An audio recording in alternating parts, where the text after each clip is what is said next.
It's helping families or seniors who want to stay in their home Right. but are really feeling the affordability crunch. If their house is too big, or they can make room in their basement, in their garage, a part of the house, if they can make a legal suite out of that, the government is incentivizing that. So it's helping those families stay in their homes, those seniors stay in their homes longer. And it's also adding inventory, and it's adding inventory typically at the more affordable end of it. Welcome back to the Bamford & Co. podcast. My name is Greg Bamford. I'm here today with a friend of mine, Chris Guérette. She's the CEO of SRA. Hey, Chris. Thanks for joining us. Hey, Greg. Thanks for the invite. I'm really happy to be here. Yeah, we've got, I'm looking for some insight on quite a few things real estate today, but let's start off with a little bit of your background and what you do for the association.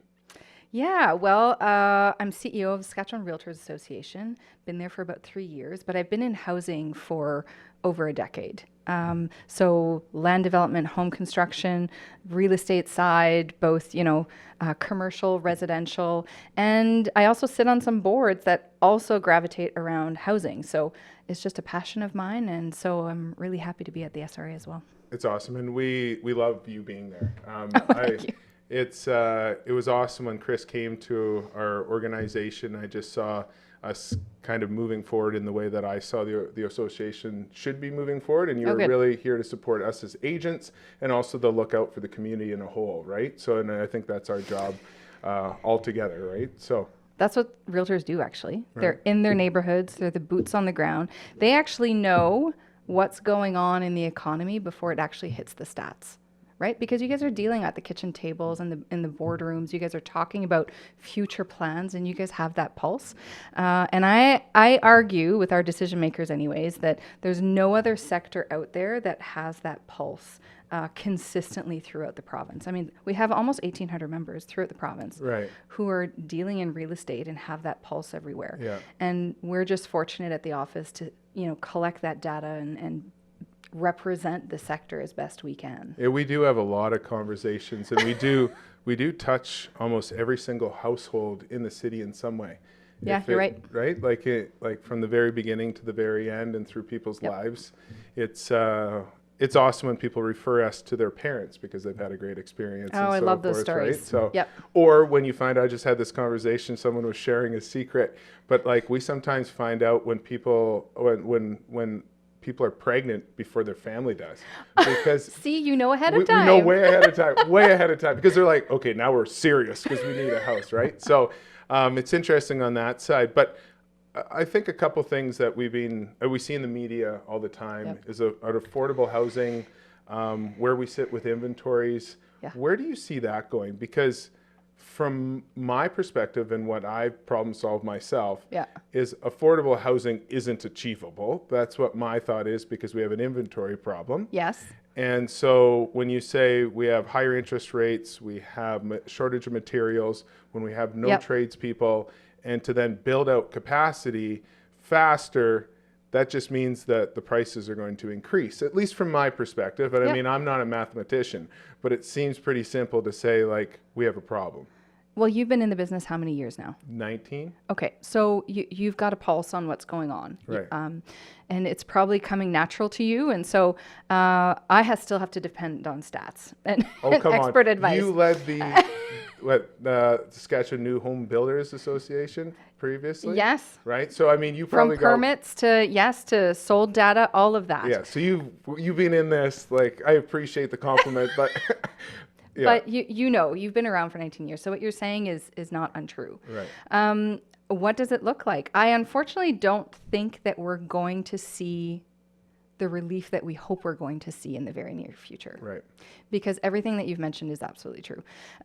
We still have a affordability inventory crisis, because we have an inventory crisis, but it's really particularly on the affordability end of the continuum.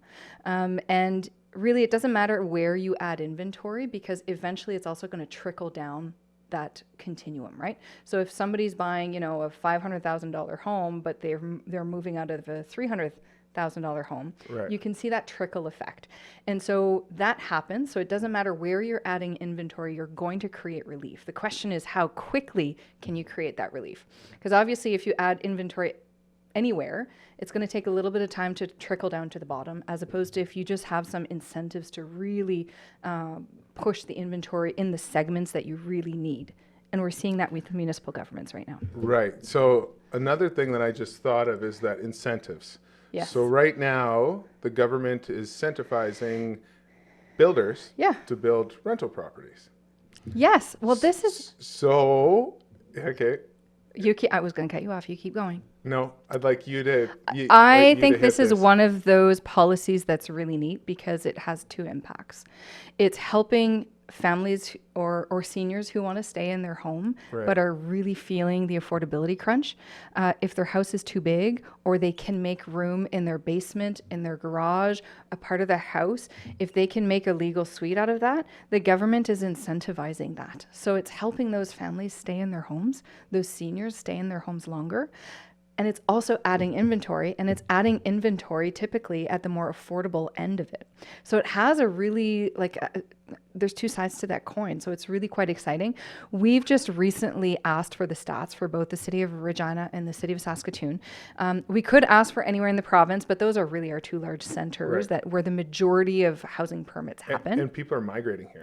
And they are. Right. So, and there is an increase in permits being pulled for secondary suites. And you can see when the policy came in, and then there's a spike. So really interesting to see the data. People are taking it up, and it doesn't mean that it's for everybody. You know, I definitely have heard of individuals saying it's too much for me. Yes, not every policy is going to be for everyone, but it's definitely having an impact.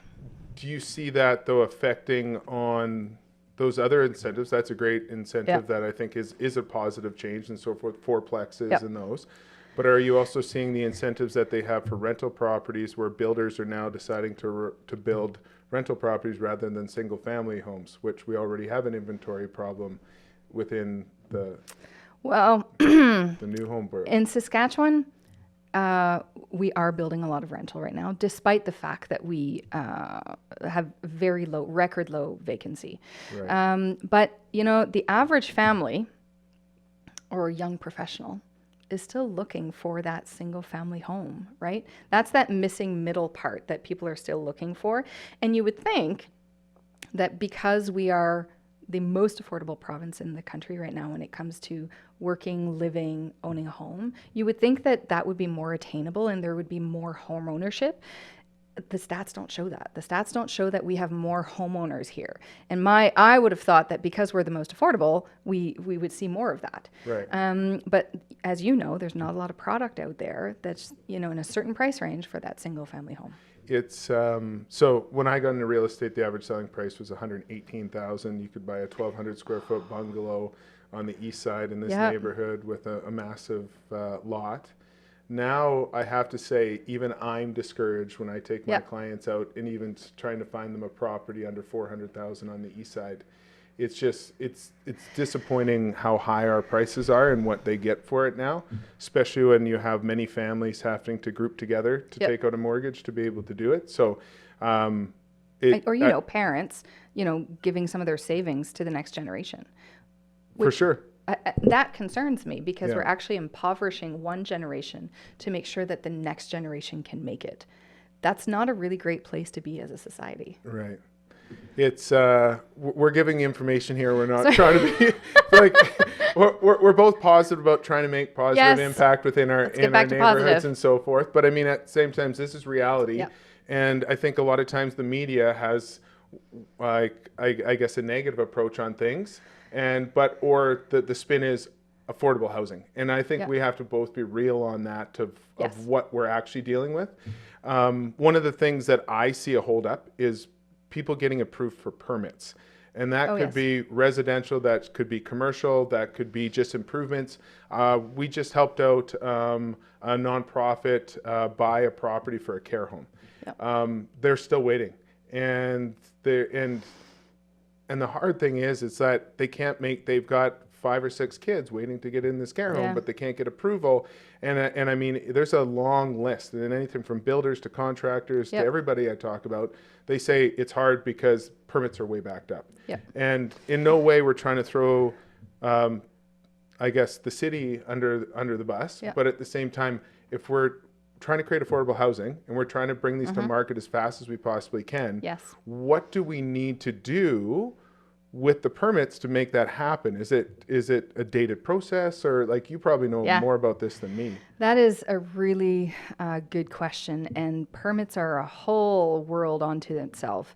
And not all cities are made the same when it comes to permitting processing. Because, you'll hear of the horror stories and out west in BC with, 6 to 12 to 2 years to, process a permit. In fact, it's such a problem in such provinces and some municipalities. Some groups have actually done the research to demonstrate for every day that a permit is not approved, how much does it cost that project?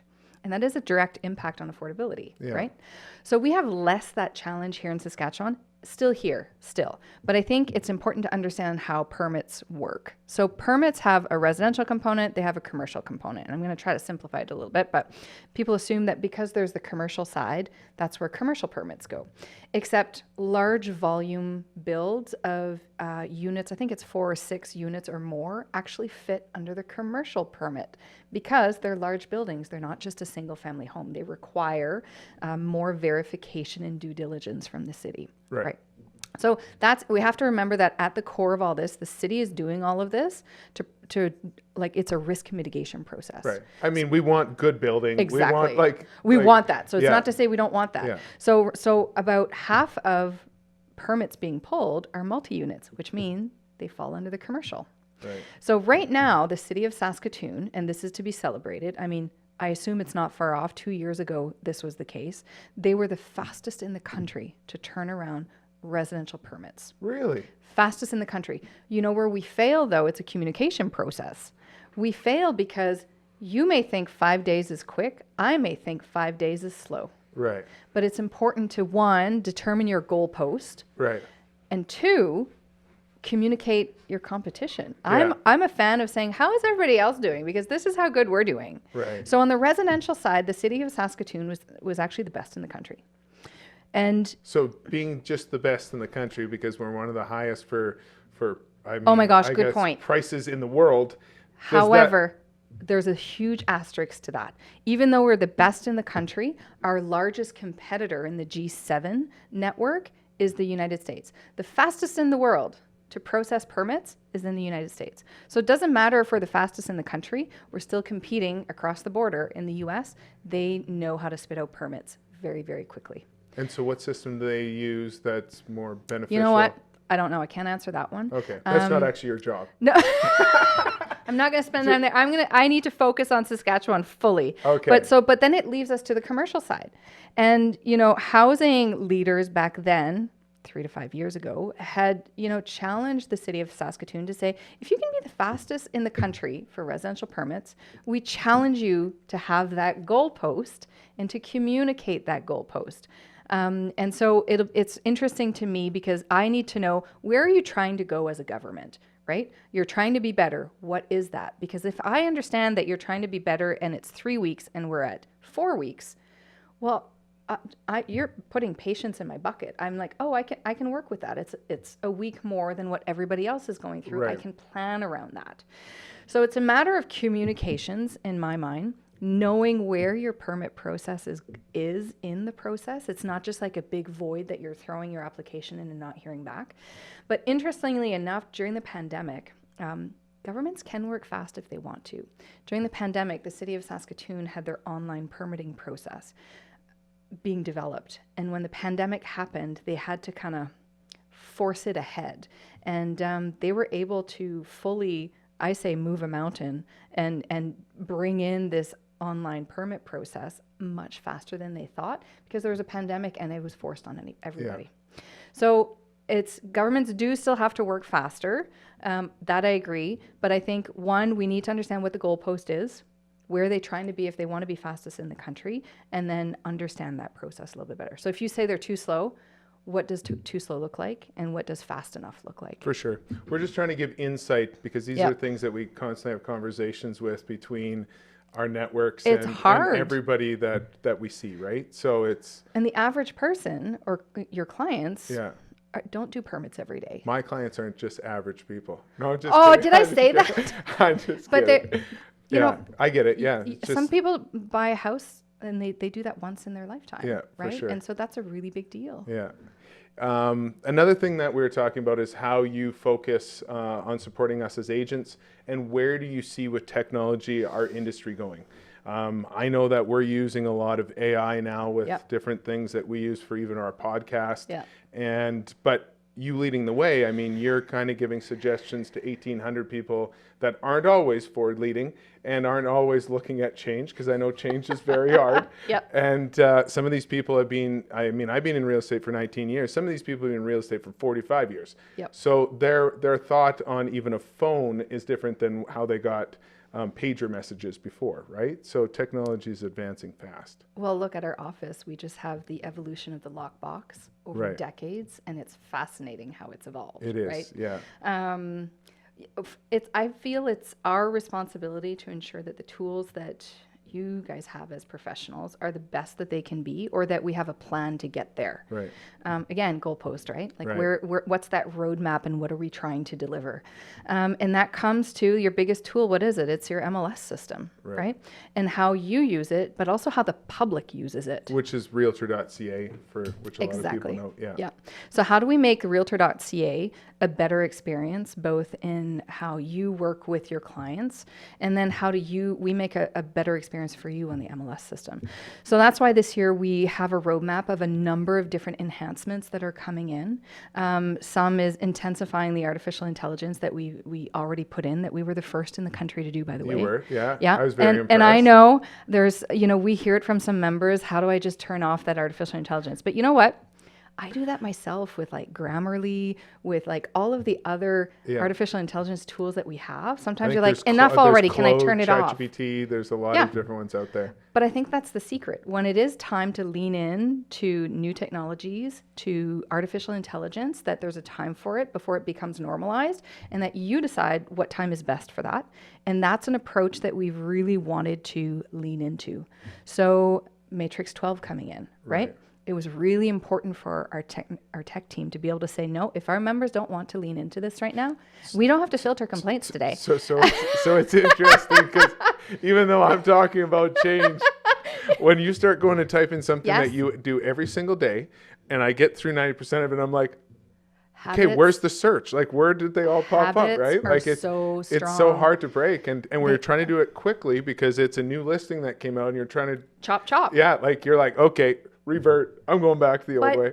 I think that's the secret of us respecting your time as a professional, right? You did give us the option, so you can switch up. So you switch, and whenever you're ready, or if you have feedback, we'll be on the back end doing the changes and the modifications that we need. And when you have time and you want to, then you can turn it on and do it, right? And those will always be there. So I think that's an important shift in us as a professional association supporting our sector that is so reliant on technology. And it's a really fine balance of, we have to push forward, because if we're not moving forward, we're falling behind. There is no staying put. Right. We always have to be moving forward. Right. So how do we do that while respecting our professionals, and creating this ecosystem and a continual growth culture? Right. That growing and educating continually is great, and everybody will benefit. Yeah, you've got a lot of different personalities to have to work with all of us realtors. But that's community, though. It's amazing. Yeah, it's amazing. I'm just saying that we're all entrepreneurs. We own our own businesses. Yes, you are. Yep. And which is interesting, because even though we might work under a brokerage, we have our own, like, basically business. We have our own social media, our own platforms. You guys are all competing. Yeah, and we all compete against each other, and you're there to support us. And so it depends on what we want to take in and not. So, but I want to thank you for coming and joining us on the Bamford & Go podcast. I think it was really insightful for a lot of people, and I appreciate you sharing what you did. And hopefully you'll come back another time, and we can probably hit up some other things that people are constantly talking about. So I would be happy to, and hopefully you'll invite me again. For sure. Thank you so much. Thank you.